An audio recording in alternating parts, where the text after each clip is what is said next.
Que la bénédiction soit, mesdames et messieurs, chers amis internautes et téléspectateurs, bonjour. Bienvenue à nouveau sur votre émission Triangle qui reçoit pour vous le grand maître Ratier Alain, grand maître spirituel mais aussi grand pratiquant des arts martiaux. Et ce matin, il nous parlera, il établira avec nous les relations, les rapports qui existent entre les arts martiaux, la pratique des arts martiaux et la spiritualité. Qu'est-ce que c'est que le mental, la conscience, la force physique, la force spirituelle? Il essaiera de faire un enchevêtrement entre toutes ces notions pour déboucher sur la relation entre les arts martiaux, mais aussi nos divinités, le Ogou, le Sakpata, le Dan et tout le reste. Vous avez compris? Vous êtes sur votre émission Triangle. Merci de ne pas décrocher. Restez et connectés. Prenez vos calepins. Vous allez prendre tout à l'heure. Maître Ratier, grand maître Ratier, Alain, bonjour. Bonjour. On dit souvent que c'est souvent difficile hein, de balayer la présence de la chèvre. Vous êtes là, je vous permets de vous présenter un peu plus amplement, que ce soit sur le plan des arts martiaux, mais aussi sur le plan spirituel. Bonjour. Bonjour. Je m'appelle Alain Ratier. Voilà. Je suis enseignant d'arts martiaux depuis une 50aine d'années. Je suis ingénieur bâtiment. Donc j'ai passé presque toute une 30aine d'années à être dans le bâtiment et dans la rationalité, on va dire. Et parallèlement, bon, les arts martiaux m'ont toujours suivi. C'est la base même de ma philosophie. Et aujourd'hui, j'ai 69 ans et je suis là, toujours sur le tatami, comme le grand maître Ogujobi à qui nous disons bonjour déjà au passage, oui. Et un grand bonjour au grand maître. C'est vraiment un ami avec qui on a travaillé beaucoup ensemble. Et il est aussi un exemple de quelqu'un qui a pratiqué les arts martiaux et qui allie spiritualité et arts martiaux dans sa pratique et dans sa vie. Oui, mais vous ne nous avez pas dit quelle est votre dimension spirituelle. Vous n'allez pas piquer sur la question. Est-ce qu'on a une dimension spirituelle? On a un chemin, et je crois dans le chemin. Oui. Un chemin qui est vécu en conscience, c'est un chemin qui n'est plus à faire. C'est ça.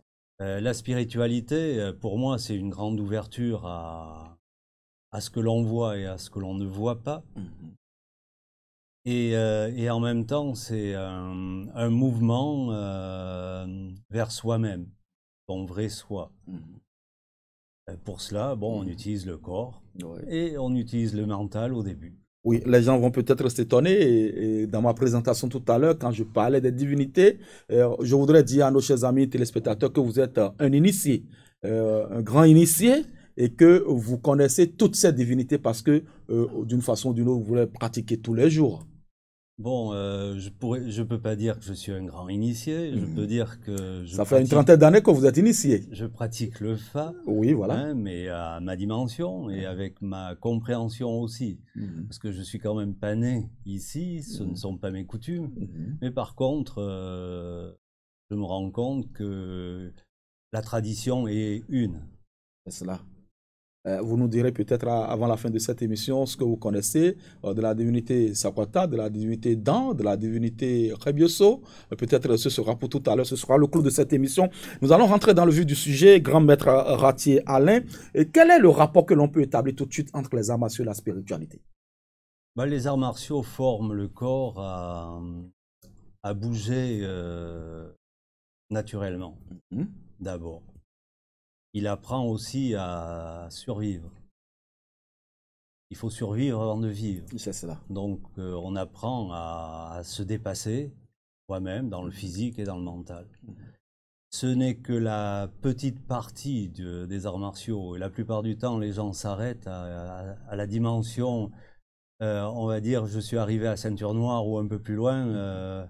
Maintenant, bon, j'arrête parce que j'ai tout compris. Alors que souvent, c'est à ce moment-là qu'on commence à découvrir l'essence même des arts martiaux. Là. Et maintenant, quand nous rentrons dans les arts martiaux, vous avez parlé, vous allez déjà nous dire à quelle étape vous êtes au niveau des arts martiaux pour voir un peu, pour comprendre un peu votre degré de concentration, de spiritualité dans la pratique de ces arts. Alors, il y a deux travail. Il y a un travail externe, on va dire, dans le physique, et il y a un travail interne qui est énergétique, qui conduit, on va dire, à la conscience d'abord, et ensuite à l'esprit pour ceux qui dépassent le niveau de la conscience. C'est cela.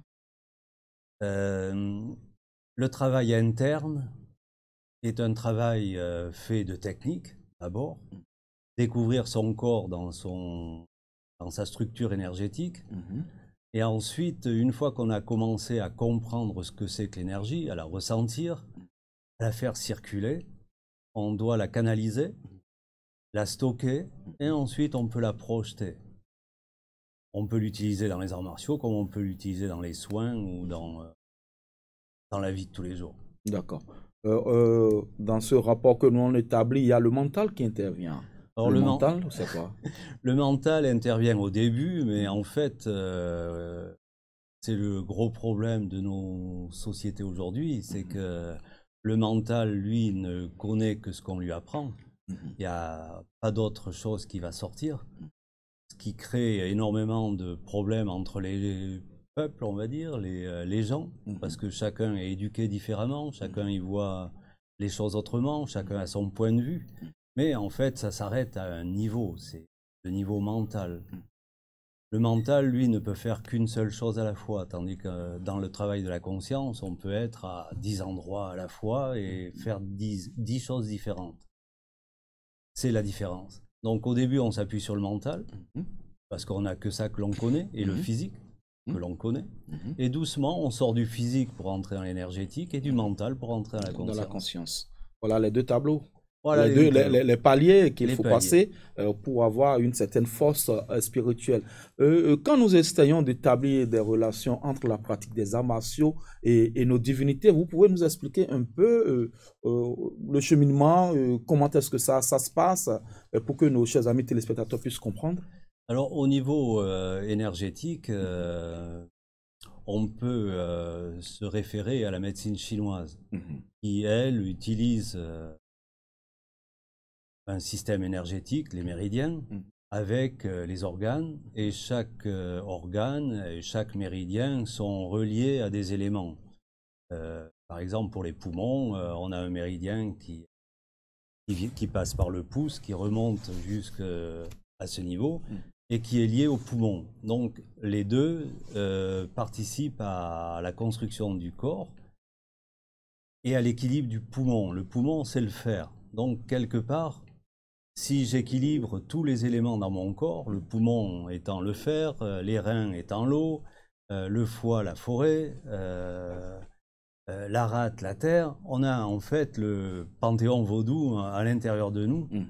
Et comme anciennement il se passait, et ça se passe j'espère toujours aujourd'hui, dans les villages, on essayait d'équilibrer la vie du village à travers l'équilibre des éléments, qui en fait, le village et le corps humain, c'est la même chose. Dans le corps humain, on va dire que le cœur, c'est le président, c'est le chef, et le foie, c'est le ministre de la Défense, et ainsi de suite. C'est-à-dire que chacun a une fonction, et si un est en déficit ou en trop, à ce moment-là, ça crée un déséquilibre, et le village, la nation ne marche plus. C'est cela. Et donc, quand nous prenons, par exemple, je prendrai un art martial tel que le Kung-Fu ou le Wushu, puisqu'il y a une différence entre le Kung-Fu et le Wushu. Le Kung-Fu, c'est un corps, un tronc général, alors que le Wushu est juste un embranchement du Kung-Fu, c'est cela. Bon, tout fait partie, et il y a beaucoup on va dire, chacun parle d'une chose et c'est toujours qu'une partie. Il faut prendre dans son ensemble les disciplines chinoises en fait. Et quand on parle de Gong Fu, parce que c'est pas Kung Fu, mais c'est Gong Fu, oui. En fait c'est le travail. C'est un travail de tout un ensemble. Et la médecine chinoise fait partie de cela, puisque c'est l'équilibre même du travail énergétique et intérieur. C'est cela. Je saurais mieux en parler au niveau du karaté et oui, allons-y, du japonais, parce que c'est quelque ça, part, je suis plus proche de du cela, karaté, oui, hein. que de Kufun, oui. En karaté, on a le Kiko, c'est le Qigong, c'est le travail interne, et qui est aussi lié aux méridiens, puisqu'ils travaillent aussi sur les méridiens. Ils ont les mêmes points d'acupuncture que les Chinois, mais c'est quelque part, c'est à la japonaise. Okay. Donc, en gros, les arts, l'art martial japonais a sa racine dans l'art du sabre. Hein, ça vient de l'époque des samouraïs. Oui. Et ensuite, on a dissocié les arts. L'aïkido a fait partie d'un système, oui, hein, qui est adapté à un certain type d'homme, qui est en règle générale beaucoup plus doux, moins agressif, et qui est un système de défense. Ensuite, on a le karaté qui est un peu plus dur, qui est plus, plus percutant, quoi, plus rugueux, quoi, oui. Plus dur. Et ensuite, il y a le judo qui fait intervenir le contact. Oui. Et bien sûr, il y a le kendo, il y a le iaido, ces arts qui ont été séparés, mais en fait qui ne faisaient qu'une seule chose, une seule et même chose. Et le but étant de trouver en fait la vie dans le mouvement et dans chaque chose. Je prends une tasse de thé, je vois la vie dans cette tasse. Dans le geste, il y a la vie. Dans le mouvement, il y a une naissance, une vie et une mort. Donc chaque mouvement, on doit vivre la naissance, la vie et la mort. C'est cela. Voilà. Nous allons continuer, c'est tout aussi intéressant que ce qui vient peut-être derrière. Quand je prends la divinité au goût, par exemple, en quoi cela participe au développement de celui qui pratique, par exemple, le karaté, puisque vous êtes plus proche de cette discipline que le Kufun et le Wushu et tout le reste? Non, on ne peut pas dire que par exemple, l'énergie du fer domine sur le reste. Hein, chaque chose engendre une autre chose. Oui. Donc, si je veux me tenir debout, au niveau énergétique, c'est surtout l'énergie des reins, donc l'eau, et les poumons. L'eau, c'est le dent. L'eau, c'est le dent ou bien l'eau, c'est le fer? Et l'air qui est le dent, et puis l'eau, c'est... Voilà, hein, c'est-à-dire que l'eau...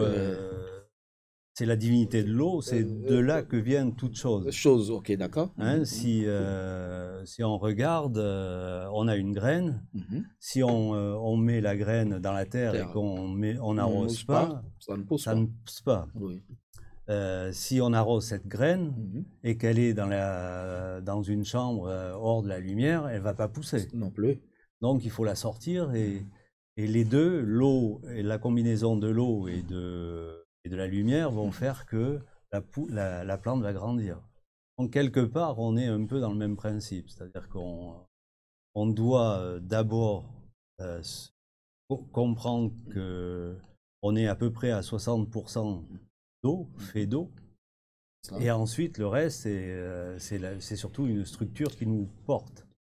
Et la mémoire, l'eau a la mémoire de notre construction, elle a la mémoire de la source, elle est la source. Donc si on puise dans cet endroit, on découvre en fait notre essence. Notre existence. Mais sans lumière, on ne peut pas vivre. On ne peut pas vivre non plus. Et quand nous prenons le corps humain, il y a les chakras du corps humain, et ces chakras sont liés à la pratique des arts martiaux. Dans d'autres temples, on parle des moines et tout le reste.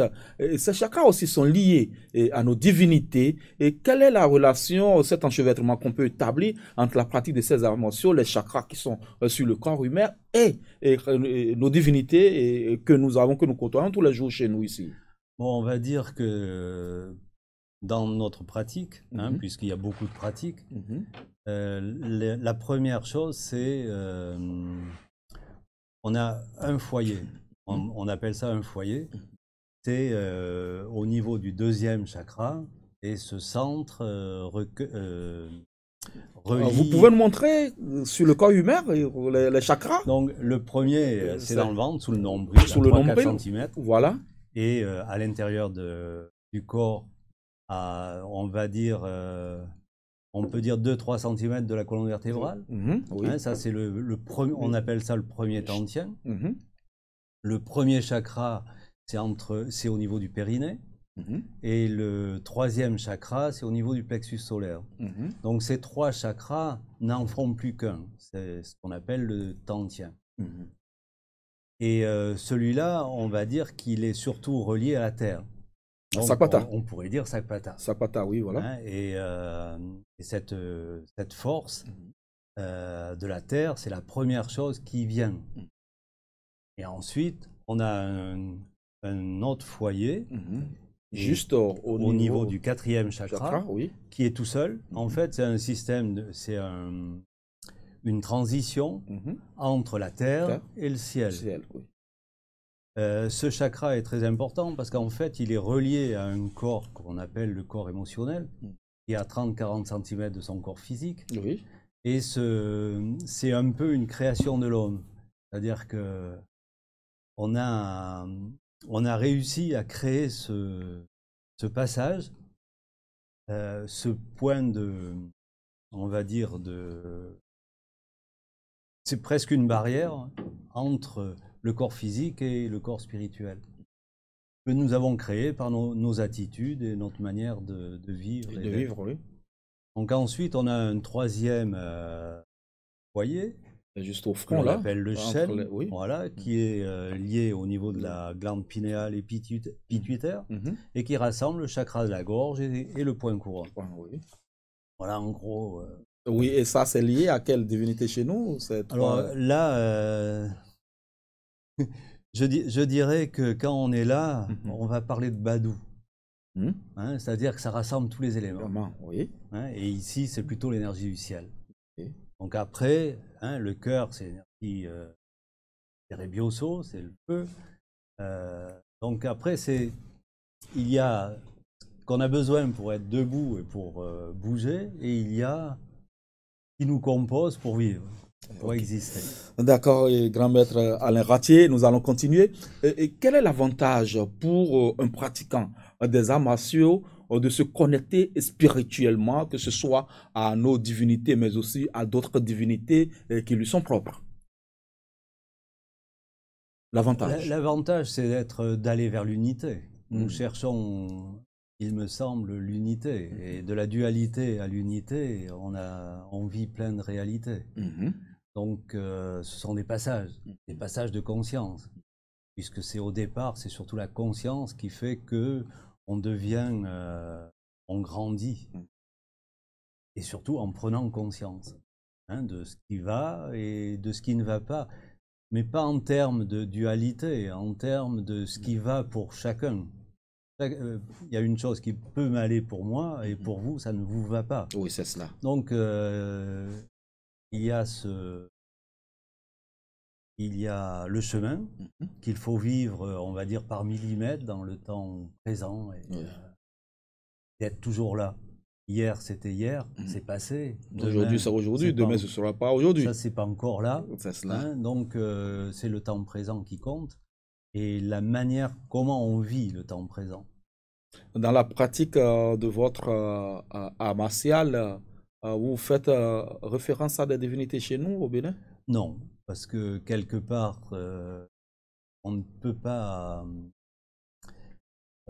comment je pourrais dire, chaque coutume et chaque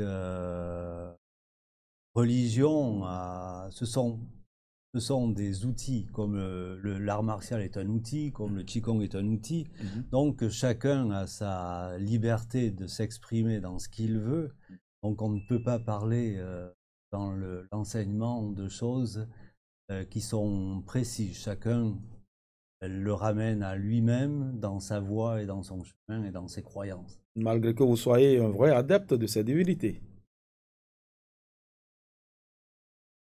Je pense que je suis plus un généraliste que quelqu'un... Grand maître Ratier, et nous allons dire les choses telles qu'elles sont, sans langue de bois. Dites-nous, vous êtes quand même un pratiquant, un adepte de ces divinités, puisque vous êtes initié depuis une trentaine d'années dans une forêt que je veux dire, la forêt de Manterre, oui ou non?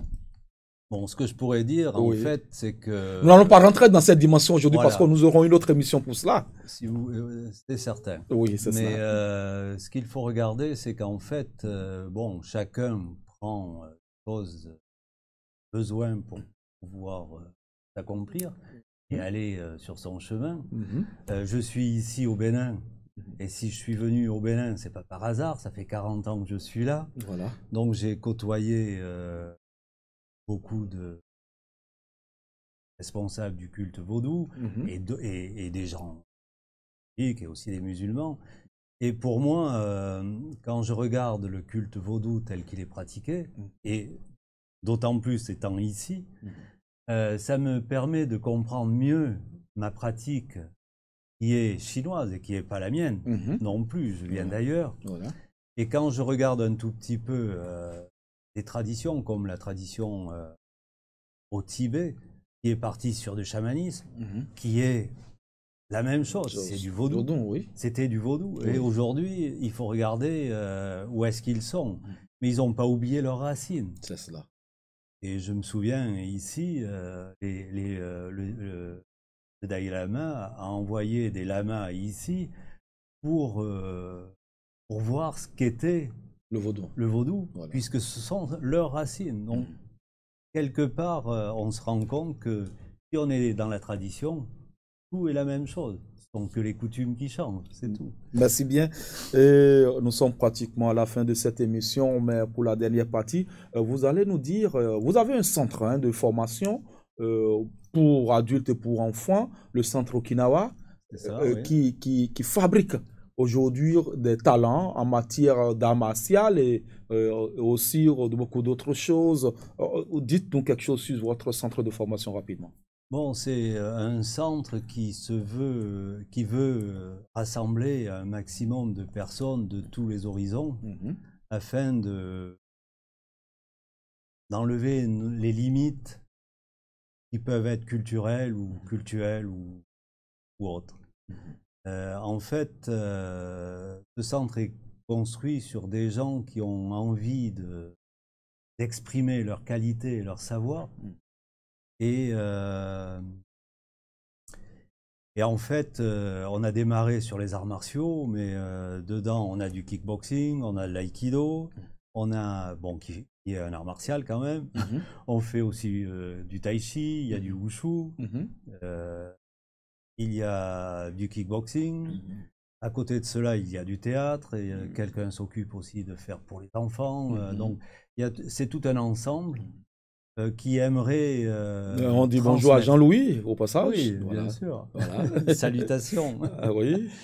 Et voilà, donc on a des personnes qui sont vraiment très engagées et qui ont envie d'exprimer qui ils sont, et tout en essayant de relier tout cela à travers le travail interne que j'enseigne en Europe, C'est ça.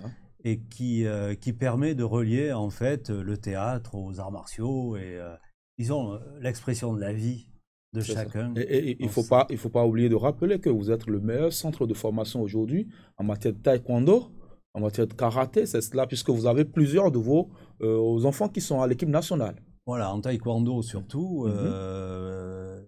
on est, je pense, on est pas mal sur le Mhm. plan national, C'est cela. hein, et on a quelques personnes qui font Trop partie de ce... d'humilité ce matin, Alain Ratier. Il en faut quand même, Oui, parce que nous sommes dans un contexte spirituel aussi. C'est aussi, cela. hein, et puis de toute façon, hors contexte, il Ça doit y avoir de a été toujours l'humilité. la même chose. Hein. Hein, et en fait, en taekwondo, vraiment, ça fonctionne très très bien. On a tous les ans des compétitions que nous organisons ici. Au niveau de l'Atlantique, la plupart des choses se passent Ici, dans notre centre. centre, oui. Et bon, on ne demande qu'une chose, bien sûr, c'est de le développer et de le présenter au monde.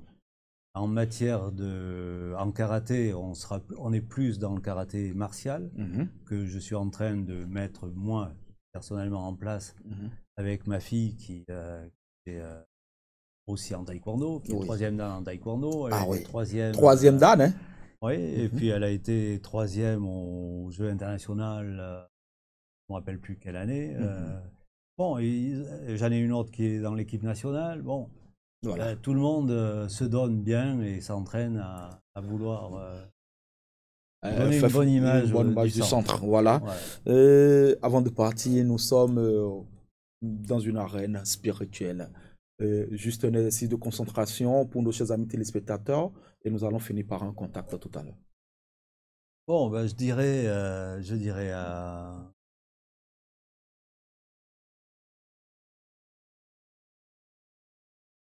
Si vous vous asseyez, vous mettez vos mains face à face, de cette manière. Comme ça, voilà. Voilà. Et vous mettez un mouvement de la main droite vers la gauche, mais sans bouger. De la gauche vers la droite, sans bouger. Les deux l'une vers l'autre. Voilà. Et j'essaye de retirer les mains, je tire un peu, mais je ne bouge pas, surtout.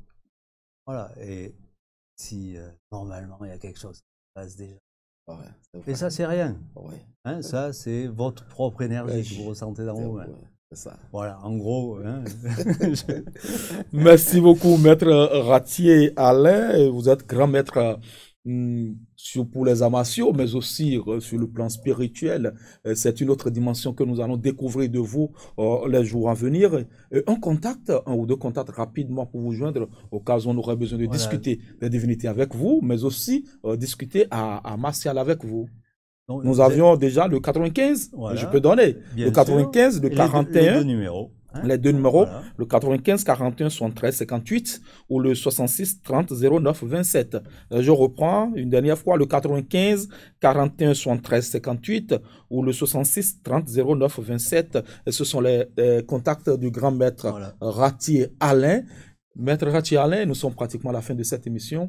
Est-ce que vous avez quelque chose à dire? Alors, ce que je pourrais dire, c'est qu'aujourd'hui, je pars 2 mois en Europe pour donner des cours de travail interne. Et je reviens 2 mois. Et à chaque fois, quand je reviens tous les 2 mois, je donne des stages ici. Et ceux qui ont envie d'apprendre ce travail, il n'y a pas de problème, je suis présent. Avec ces contacts, il n'y a pas de souci. Et avec ces contacts, il n'y a pas de souci. Mesdames et messieurs, chers amis téléspectateurs et internautes, vous avez compris, nous étions sur le terrain des arts martiaux avec de la spiritualité. Et pour ce matin, nous avons reçu pour vous le grand maître Alain Ratier. Il est coach pour les arts martiaux, mais aussi grand maître spirituel parce que pratiquant beaucoup de divinités dans notre pays. Merci de nous avoir suivis. Prenez surtout le rendez-vous et que les bénédictions soient.